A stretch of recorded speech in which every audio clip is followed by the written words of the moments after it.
So livade težek zalogaj za arhitekta? Sojni so še bolj kot pa za arhitekta, so vsekakor izziv. Vsekakor so pa večji energetski izziv oziroma izredna zahteva, zaradi tega, ker bo na eni strani velik porabnik energije, na drugi strani je to energijo treba pa čim bolj v bistvu ohraniti v prostoru, da imamo čim manj izgub, kar pomeni potem tudi ekonomsko minimalne oziroma čim manjše stroške obratovanja. To bomo pa dosegli na eni strani z v bistvu uporabo obnovljivih virov in pa maksimalno dobro izolacijo. Prvi stroški so nekje okoli 100 milijonov evrov. Mislite, da bo ostalo pri tem? Ja, jaz mislim, da bo ostalo pri tem, glede na kvadrature, glede na idejne načrte, ki smo jih naredili, je investitor v bistvu, pa glede na to, da so gradbeniki, so naredili v bistvu kalkulacije, naredila se je tudi neka simulacija tehnologije bazenske tehnike, ogrevalne tehnike in pa neki ekonomski izračun, koliko bi naj to stalo, dočim pa gradbeni del v bistvu apartmajskih delov, vila blokov, stanovanjskih objektov, pa to je pa več ali manj znan. Tako da jaz mislim, da je ta cena točna, zemljišče investitor že pridobil, tista cena je tudi znana, tako da jaz mislim, da bo ta številka nekje držala. Kaj pa ste iz Berlina, kaj prinesli, kakšne vtise, ali kaj kopirali, ali karkoli izboljšali? No, gledajte, iz Berlina smo prinesli v bistvu samo nekje idejo v konceptualno, s tem, da je tam 55.000 kvadratnih metrov, objekt je 104 metre visok, je pa bilo v bistvu to hala, kjer so naj bi delali cepeline in je energetsko proti tej hali zelo potratna. Ima sorazmerno dober obisk, je pa sam koncept res popolnoma nekaj druga, ne? In ni to, da priješ v kopališče, vidiš, 7.000 kvadratnih metrov ploščic, nekaj vodnih površin, umetne palme, pa tu bo ta zgodba drugačna, zaradi tega je pa treba narediti v bistvu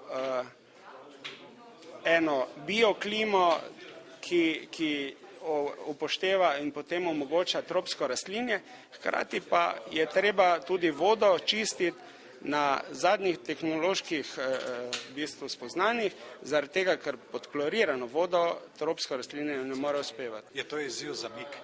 Sigurno, vse take stvari, se pravi turizem, gospodarstvo, prihranek energije je sigurno velik izziv za MIK, zato tudi MIK v tem projektu. Zdaj so bili znani po okni, mislim, povprečnemu Slovencu, zdaj se pa lotevate projekta, ki se tiče energije, izkoristka energije in tako dalje.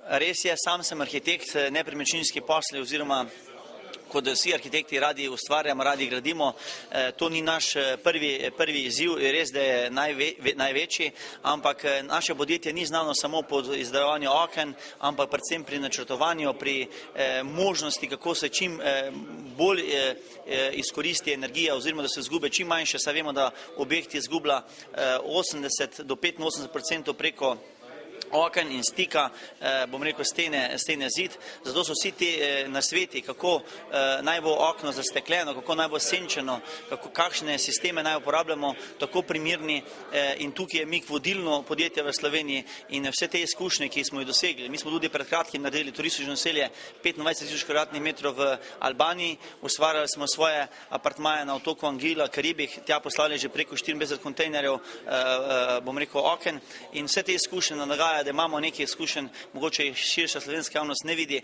da lahko v tem projektu sodelujemo in zagotovi smo, da bodo naše izkušnje iz teh področja prišle prav in bodočim kupcem, se pravi kupcem dale tisti ključ na tehnici, da bodo energetsko učinkoviti in da bo doprinosno in da bodo hoteli, objekti živeli. Kdaj lahko pričakujemo začetek dela? Mi smo prepričani, da bo dokumentacija, to se pravi upravni postopek, steko letošnjo leto, da bo končan in pričakujem, da bomo nekje v spomladi naslednjo leto že začeli z operativno na terenu. Izvajalec bo MTB ali še kakšni partnerji? V tem momentu nam je partner že MIK. Vkolikor bomo videli, da smo v časovni stiski, bomo absolutno se probali vezati na mariborsko operativo. Zakaj pa je bil Maribor kot lokacija? Maribor kot lokacija, gledajte, jaz sem prepričan, da je ta garnitura, katera Pohorje bistvo obnavlja, to je že 20-30 let, to so gospodje od Branika, da mislim, da so zelo dosti napravili za zimski turizem, zelo dosti, in da je to v bistvu dopolnitev zimskemu turizmu, da se lahko sezona kar potegne kar čez celo poletje.